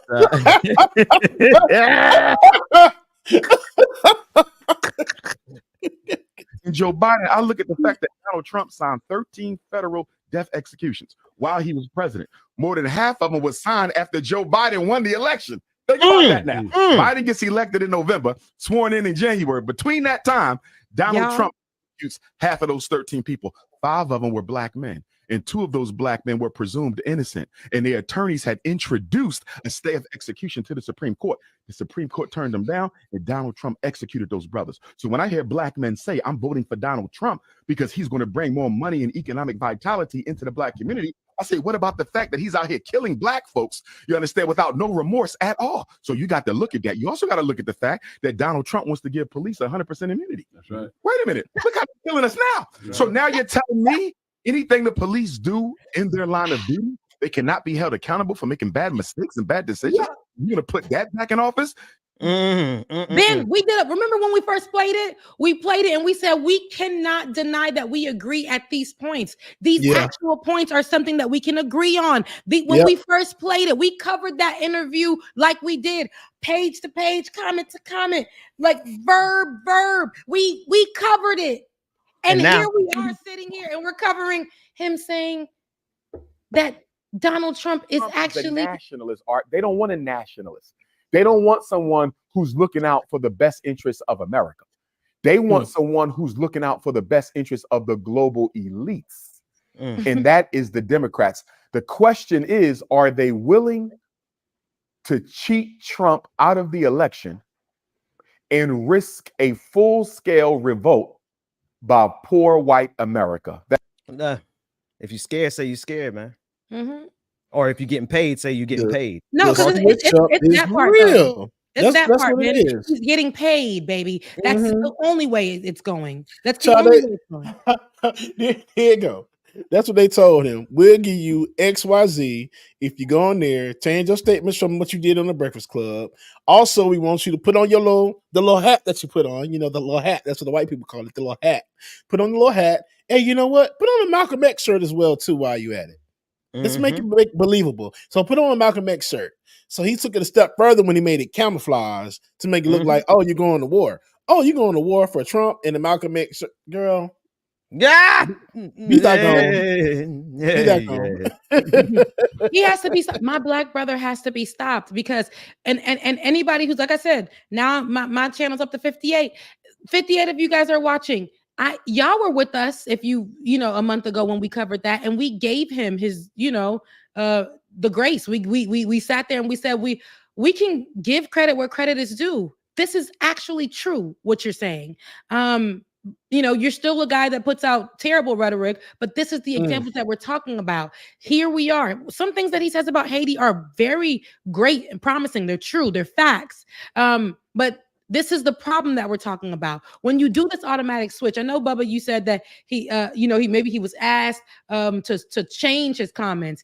He didn't sit there and he just literally sat there and act like this is what he's been saying the whole time. He didn't even kind of say, I know what I said before. He just came over here and was like, y'all got to understand that Donald Trump is actually the one who is the white God for us. We need the white God. That's essentially what he's saying. And it's not fair to a lot of people, but there are people on our side who are just like Trump supporters who don't have a mind of their own. They go to people like Dr. Umar to pull from, to listen to grab what they are going to do next when it comes to their policy vote, when it comes to how they're going to live their black life to their full black potential. It is a grift. There's a lot of grifting that happens in the Hotepery fields, and people act like it don't happen, but it does happen. And because it's coming from blackness, right? Imagine y'all, any other person doing this that's lower tier Hotepery, because he's the end all be all for online Hotepery. Everything he says is going to be backed up. I can guarantee you, I can send this to a Dr. Umar follower right now. I got about 17 of them in my family and friends group. And if I send this, and they're all males, I send this to them, they're going to be like, but he's on to something though. There must be a reason. That's why you got to send. I don't mean to cut you off, Rebecca, but you got to send them the juxtaposition that we did on this show. Send them this video of your commentary of you comparing side by side. He says one thing a month later, he's clearly getting paid. Ask your people, ask those 17 followers of yours, how many of them still stick and stand behind Umar Johnson when we just showed them receipts, what he's really about. And you know what's crazy? The same thing that Close 22 said in my chat. You give a little bit of the truth. And I think we talked about this on the show as well. From this little, we talked about this point. Thank you, Close. When we discussed that Breakfast Club interview, sprinkle a little bit of the truth in, and then the rest of it is going to be the grifting. Because if I can sprinkle this truth in, that's going to be the clip that goes viral amongst the people that love me.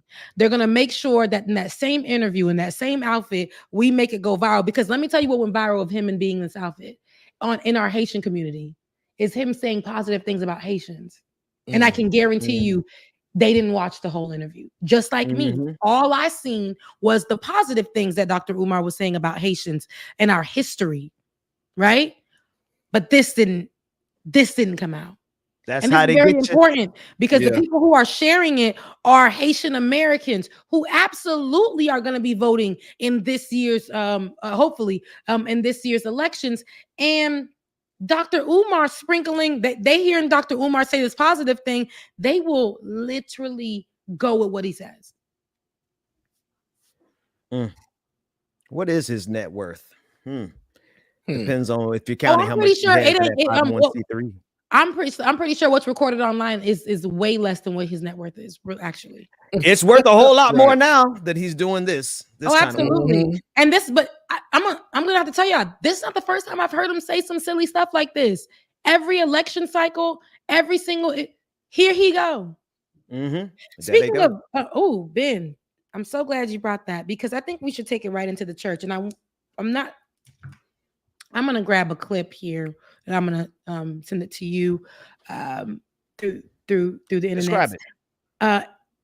Speaking of people who are saying crazy stuff, Dr. Umar, every election cycle, people run to him and see what he got to say. We got Pastor Keon, who is now married to Shawnee O'Neal.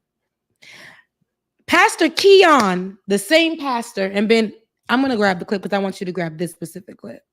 Because I know his old ones are trending right now. But Pastor Keon, again, who's married to Shawnee O'Neal, this pastor went viral for saying that Haitians in Haiti are suffering because of voodoo. Because we brought our African, and so he said that.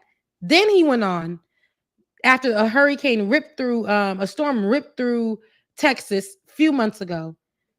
And they ripped through, I think he was renting out Joel Osteen's like lower level church or something like that for his church. Then he went on, let me see. Yep, Ben, pause it right there. We're going to get there in a second. Thank you for that. Go ahead. Keep on. Then he went on to ask after the hurricane ripped through the church and actually paid for the restructuring of it. The FEMA, I guess, or whatever is FEMA over there, pay for the restructuring of it. He asked his church for $4 million to build a mega church. $4 million. Wow. $4 million during they're in the same hurricane. They in the same need. And he asked them for $4 million to rebuild the church, but now make it a bigger mega church. Then he went on, right before that, he actually went viral for shushing a woman at his church. Yes. She was having the Holy Ghost, and yes, in a black church, there's things that we call catching the Holy Ghost. Catching the Holy Ghost, but we also call it you're unorganized. There's a word for it when you are doing out of order. Out of order. There we go. You are out of order, and there be people who be out of order. Yes, right. But he went from shushing her, and mind you, he said, "Oh, she's been doing this for a long time." You knew she was about to be on the praise team, and you still allowed her to sing. And if she did that, it was also a problem. That would have been a thing, right? But he went on a world tour to tell every couch he could sit on every big news station about the story of the shushing. Came back home, and now he's telling the church that giving to the poor isn't godly. Somebody asked me, he didn't utilize the words of it not being godly. I said, when he said that it wasn't biblical, you're saying that it's ungodly. He said that giving to the poor gives you back nothing. And that is not what God wants for you. So you're saying that it's ungodly. A pastor said this, and I'm gonna tell you, there are too many Bible verses I can quote that literally says, give to the poor. It tells us to serve people who don't have. God was literally walking with the ones who didn't have. So what are you saying? Give it to the church. Amen. That $4 million that he's looking for to build a mega church. Ben, what was that first clip? Was that him talking about Haiti in that first one? This one is the one with the horrible resolution is the one him talking about Haiti. Let's look at that one first. Yeah. Here we go. I say this with all due respect. Haiti is one of the poorest countries in the world. In fact, they say it is the poorest country in the Western Hemisphere. Have you ever wondered how in the world can Haiti share an island with the Dominican Republic? Dumbass, it's the same islands. And go 70 miles in one direction and see a place where people are still dying from E. coli. Anti-blackness right here in preaching. Well, I'll tell you why. Because in the 1700s, when the African slaves came to the island of Haiti, and they introduced an idea called voodoo. And so we look at Haiti and we ask, why is it one of the poorest countries in the world? It is not because it is full of ignorant black people. They are as smart and as intelligent as you are, but there is a spirit. You see that sprinkle of good, and the rest is. I say this with all due respect. There's a spirit on you, Pastor Keith. Don't get me started, because now you say, you done played that clip, and now it done took me somewhere I don't want it to take me, because I already dealt with him last year when he made that comment. But Ben, go ahead, play the new clip about his comments. I just want to see everybody say what I said on Twitter. I'm so tired of this breed of Negro. That was my reply. No, dead ass. Because brother, how he sprinkled just enough, but without. Oh my God. How do you say there's a spirit that's over Haiti that's causing it to be poor and not call out the spirit of white supremacy and the spirit of capitalism? See, that's because he's working with the spirit of white supremacy and the spirit of capitalism. Because he's a talented tipped black elite. He's telling his poor church, literally, oh, baby, that's the word. Why he's telling folks not to give to the poor, whatever, because they can't give nothing back to you. He asked his poor church to give him $4 million after they too were affected by that same storm. He was able to hop on a jet and go help his wife promote a book, go to events, and his church was supposed to help him raise $4 million after it was reconstructed by the hurricane help that he got. Please. Please, my brother, you over there. There are too many pastors like y'all sitting up there getting into the church false doctrine. I don't play about Jesus, but I do not know. And I absolutely don't like. I left the church here, and I call them out by name. Victory World Church. I left that church. I left that church because the main campus did a similar sermon to this, and the pastor was white, and the people in that church were mostly African. To this day,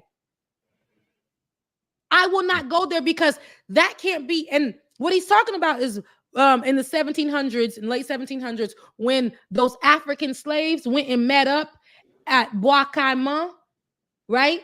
And which is in Haiti, a special place in Haiti. They went and met up. So for years, they were meeting up there to discuss how they would revolt. And they had a ceremony there, right? And they did that, a spiritual ceremony, voodoo. And they made a blueprint. That was the first time. That was the first time that they got together to create that blueprint to help get his ass free eventually in the future. It was that Black revolution that led and spread around the world, where slaves understood that they had opportunity all around to get free, to revolt, and be successful. Talking about a spirit. It's a spirit over you. Especially in this other video, Rebecca. This one, while you do that battery thing. This is the one he's talking about money. Anytime a person is in need, y'all go to running and dropping money. But let me tell you something. The poor will be with you always. And there is no blessing connected to blessing the poor other than getting back what you gave to them, but no multiplication. Multiplication is segregated for tithes and offering. When you give to the poor, the only thing you do is help them, but you don't help yourself. So when you give $1 to somebody on the street talking about I did my job, God like, thank you, but it ain't gonna help you. Read your Bible. What? See, bro.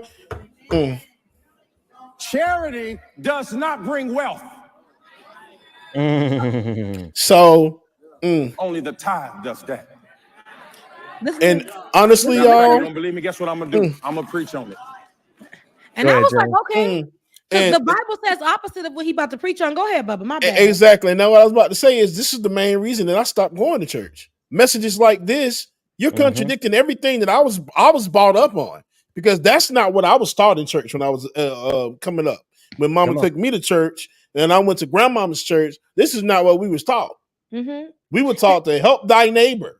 Help those who are in need. That's biblical. Not only were you taught that, biblical. it's in the Bible. Hello? The Bible is the basic instructions, right? Before leaving earth. That's what the Bible stands for. And here you are, because I'm pointing, look, my millennial behind, pointing to the phone because my Bible in the phone. Pause. Here you are providing God. false doctrine. And Bubba, I hear what you say, and you are like a lot of people who stop going to church because of pastors like this. And it sucks because there are actually many great pastors who are not online or who are doing the work.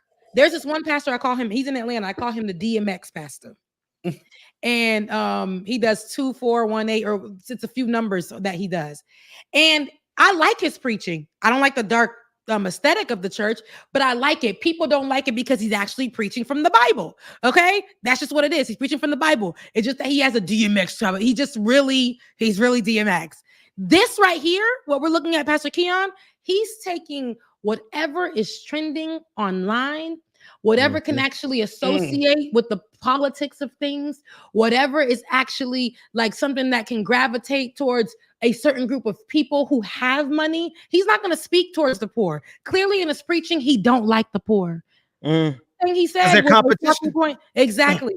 First thing he said was a talking point that comes from conservatives, or that comes from the diaspora wars. These are things that he already believed before he started getting big in preaching. Okay? We didn't know about little beady head Keon before he got with Shani. I still didn't know about him. I never knew about Keon. Nobody knew about Keon. Keon got with Shani, and that's when she became first lady. That's what it became. And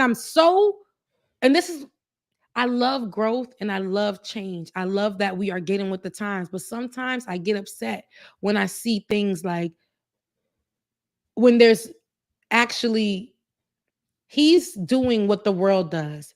And this is why I say this is why the Bible says the world and the church can't be the same. Because when I'm so tired of the world and I need to figure out a way to get my mind right, I go to the church. And I can't be getting the world from the church. The world out here is nasty.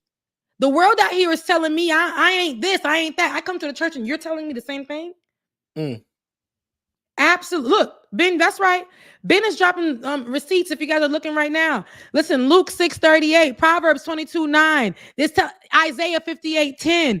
Okay, these are all the literal, and these are not all. Most of the Bible has stories, verses, literally commandments that talk about giving to the poor.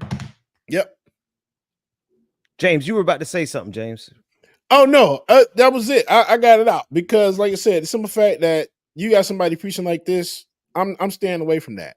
Now, granted, as I got older, I found my home and I found my church, and I'm glad I did. But when you have pastors like this, man, that's teaching that you shouldn't give to the poor, and just give to the church. And I mean, I understand you're supposed to do your tithes and everything. I don't have enough money to do tithes. I can't afford tithes. You give in different ways. That's time. I give in different ways, you know. But when you have a message like this being spewed, those type of pastors are a problem. Now I kind of want to know what his views are on the LGBTQ, what the alphabet. Oh, you can imagine. Come on. Already know. No, he probably actually, like I said, he goes with the times. He might sway. It might be a certain type of LGBTQIA plus he could stand, and it might be a one that he can't. You know what I'm saying? Like here we are, and not being got a Chat GPT 4.0. You upgrade like that. Chat GPT is the shiznai. Do you hear me? I have a bootleg version. It ain't even called Chat GPT. You know what? It's called something else, child. But anyway. It's what I could afford. No, but seriously, this is very problematic. And here's the thing: this is similar to Dr. Umar. They sit here and they say one thing, they turn around and the influencer, commentator, I won't say she's a commentator, but the Haitian influencer singer, Jessie Woo, she actually reached out to him for him to do a like to take it back what he said. And he initially from her video, she said he decided not to do it anymore because this is Jessie Woo. She's also like a media influencer online, a Haitian one. And he decided not to do it with her when he found out that she wasn't just hilarious. I think he said he thought that she was just hilarious. And when he found out that she wasn't, he decided not to do it with her. Meanwhile, Jessie Woo actually worked with Jess Hilarious, and she's was formerly on the Dish Network. She's been on different platforms, and he didn't think that she was celebrity enough for him to sit with and actually be schooled on or be taught about the truth about Haiti. So he never came out with a video to denounce what he said or to retract what he said. Who that in the background, Bubba? That's cute. Hey, Q. Everybody say, "Hey, Q." What up, bro? Hey, listen, I do want to say, I want to say a little bit more about that preacher, though. Please do, because I wanted to make sure. Let's see, let's pull him back up and tell me, can y'all hear the audio? No. Yeah, I can't. Okay, I lost the audio, so I won't be able to do the audio again. But I gave y'all, you got the scriptures already, right? Scripture by scripture, this guy sets up that frame. You know what? Forget about it. Because Rebecca, as I'm replaying what you said in my head, I think you hit every single point. The point that he's reframing this, he's using just a little bit of truth. He sprinkles a little bit of truth in, and then he goes one step further to draw everybody with him. And is that what you're saying Umar Johnson is doing too? They take a little bit of truth, and then they sprinkle in something that ain't true. But because so many people trust them, pastors and hoteps, they trust them. They take all, just like Janet Jackson with her brother. She believed anything Randy Jackson was telling her. And so they take all that sprinkle of truth, and then they add in that one thing that's a lie. And then you assume, like, people really take it to heart. They say, oh, well, everything else they said was true, so this extra thing must be true too. Mm-hmm. And this is the problem with that. And it's like you sit before a certain type of people, and he's actually manipulating them the same way that Dr. Umar is manipulating the people who follow him. You are the specialty that you have, your gift, your expertise is a psychologist. Here, his gift, his expertise allegedly is being a preacher and knowing his word. So what are people looking for? To be taught, to come closer to God. And here he is leading these people, because like I said, church is culty. A lot of things are culty. We just don't like to name them as a cult, but a lot of things can be considered a cult, and church is one of those things. So coming into this, and you're following this man for actual teachings from the Bible, and he's breaking things down to you falsely, making things up, and telling you that giving to the poor is not what God says. Charity is not a work of God, because what you give them, you get back. That's terrible, bro. The greatest of these. How big is this congregation? Do y'all know? Is this congregation? I mean, it's a semi mega church, because I believe he uses the Joel Osteen, somewhere in Joel Osteen's lower level, because he got a lot niggas in the basement. Church. But it's still mega compared to other churches. Ben, what were you gonna say?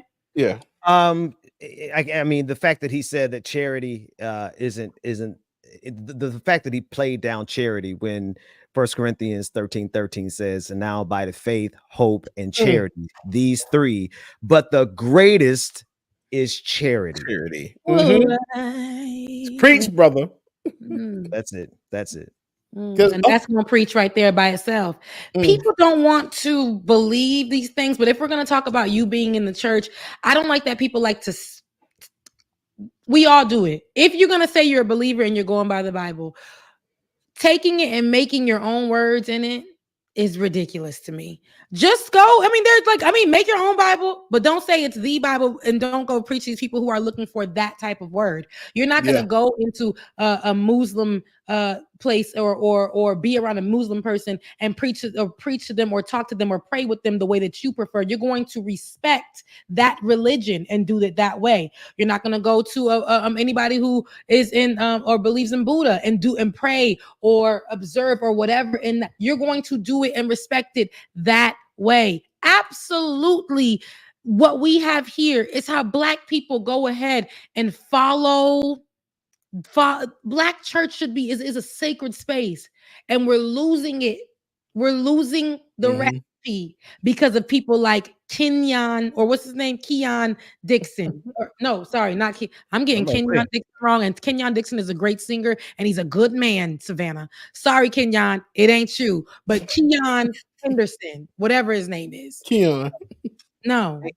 Hey, Jim Harrigan, I'd love to know more about what you mean in physics. We call it momentum, and how you're tying it to the conversation about charity and love. And A all those train things. with enough speed. He's talking about them. These people, like a train with enough speed can go easily off the tracks. Here they are as they continue to pick up momentum. Yep. Okay. Now they're going off the rails. I believe he's talking about the people themselves, and that is facts. That's facts. Dr. Umar, you give them enough followers, you give them enough people, that train gonna move a little quicker, right? And then they're gonna get crazy. They're gonna go off the rails. They're going to grift. And that's where we are. At the highest level, I mean, you got to have some balls to get out there and like literally just change what the Bible says as it pertains to charity. Like you literally just took it. The greatest amongst these is charity. And this man got to the pulpit and said, charity's all right, but it ain't as good as your tithes and offering. Nope. Whew. Child. Mercy on that man. Please, Lord, because people think that it don't come from them. And it's funny because if you look at people like P. Diddy, things will always find its way towards you. I don't care if you are the bishop of whatever church. I don't care if you are the best leader to some people and you've always been a cheerful this and that, and you've done that and you've gave it to the community. If you are like out here doing the outfit was crazy. No, like, go back to the first one. Go back to the first one when he was talking about Haiti. Oh my. And for the listening audience, a comment came up while I was talking with it. It was like, and wear that outfit? It's crazy. I'm trying to tie it all together. And it just don't, it's no tying in. It doesn't tie in at all. It looks like vaginas on his shirt right now. Oh my God. It does. It looks like vaginas. Rebecca. I'm done. I'm done with Lucy, you know what? And that's just telling me all that I need to know. The stripes with the circles and other things, it's like, that's not it. That is not it. No. So anyway, folks, Rebecca, I don't know where you about to go. You about to mention Diddy, but I want to say y'all need to hit that share, that like, that subscribe button. Yeah. Y'all need to be tipping your host, plural, dual, the two of them, not me. Don't send anything to me. Y'all can donate to my church when y'all come on Sunday. But Amen. Yo, what we did. Listen, we just went through, and we got to cut these clips up. Matter of fact, y'all in the audience, you could help us with this. Get your favorite part of today's segment, cut that and share it on social media, tag us in it, and we'll share it with our audience. Because the way, Rebecca, you've been breaking down the subjects today and the subjects we had a chance to actually tackle, I think is some of the most critical conversations in this country, but ain't nobody going to hear it unless y'all share, like, and subscribe. Amen. On another note, I didn't know that Bible stood for basic instructions before leaving Earth. You taught me something. Oh. Now, yeah, I mean, that's what I heard all my life. Do I know if it's true? If it's official? I don't know, but I know that's it worked for me. That's a no. I heard that. That worked. I heard that. I was like, oh my God, it do mean that. Okay. Yeah. Please do. Listen, y'all, we are at the end of the show. Thank you, Ben, because I would have took it off the rails. Y'all was giving me too much momentum. I was going to take it off the rails too. But no, it is 12 o'clock. We've been speaking before you. We did this Monday show because we weren't able to catch you guys on the weekend. Again, the storms had hit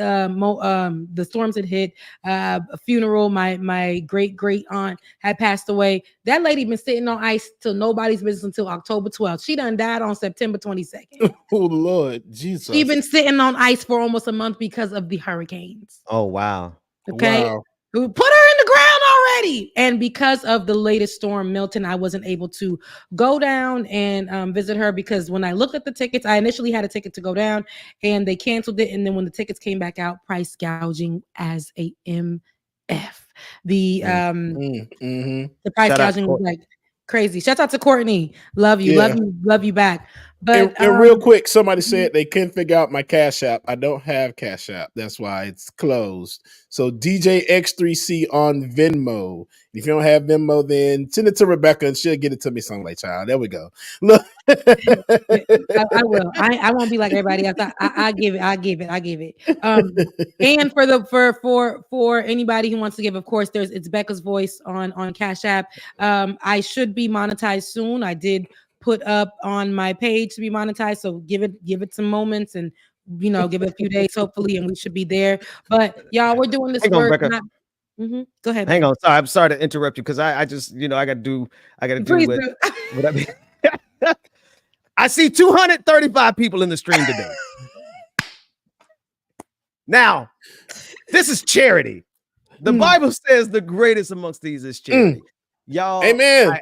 Hands down, I am not going to, hands down, Rebecca Azor, DJ Exclusive, and myself, we bring the absolute best content imaginable.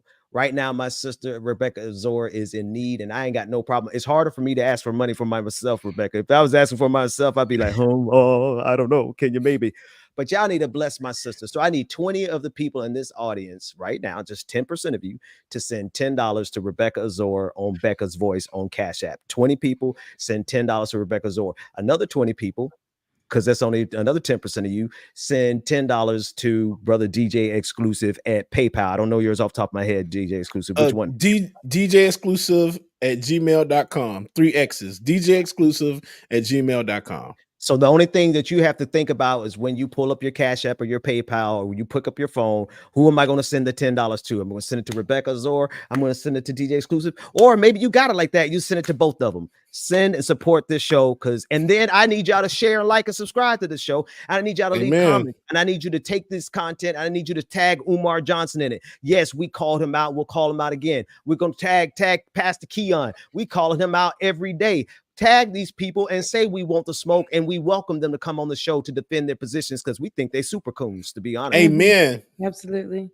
So there Rebecca put her hat on and everything. I put the hat and I went and found it in the back of the closet, and I said, let me keep it close because I know one day for such a time as this, and this was the day. No, seriously, y'all, I love being with y'all. Thank you for making my Monday amazing. For those of you guys who are not working right now and celebrating Indigenous Peoples Day, make sure, shouts out to our Indigenous people, the people who actually are the ones who have their blood in the land. Okay. And this is their land, like nobody's business, and they don't want to talk about that. So Columbus Day is also, I guess, celebrated on this day. And for those of you who are celebrating Columbus Day, I hope that you are actually working. James, it sounds like you had a revelation over there. No, I'm about to send you this picture, man, so you can post this, because this is something that I saw that was true. I just sent it in your Twitter DM, our group chat. Cool. Thanks. Go ahead, Becca. Sorry. Yeah. So that's true right there. But no, but literally for Indigenous Peoples Day, that's what I really want to commemorate on today and to celebrate. And for those people who are trying to protect their sacred lands here till this day, and people are trying to build damn communities so white people can run with their ponytails in the neighborhood. No, we don't. We ain't trying to have that. So shout out to our Indigenous people. Absolutely love, and we thank you, because this land that you saved and preserved, it became our land, and here we are. That's why people got a little Cherokee in them. Hello. We do. And does. And do. And then that's why my edge is curly like it is. Ty knows what's going on. No, but this is a true picture. I don't remember Southern states complaining when undocumented workers came over like this. Of course not. No, no. And then they built everything in this damn country anyway. Hello? All right. So yeah, it is what it is. In this country, in Spain, in Europe, like all the places in Europe, we're not gonna get there. Cause see, now we're gonna do a whole nother hour about we ain't doing that right now. But thank you guys. I really, really appreciate it. Thank you so much. Thank you, William. Thank you, Nicholas. Not Nicholas. Thank you, Nicole and Justin. I hope I answered your question. Mondays or playing catch up, but because the campaign is still going on in just a few days, literally like 2 weeks, That's 2.5 old school, have an election. Right, So the wrong one. more of us right here, have the conversations, get with y'all. We might even have some guests. Just stay tuned and you'll see. Like it or not, Saturday or sometime this week. You never know. You never know when we're coming live. You never know. Love you guys, mean it. See you next time.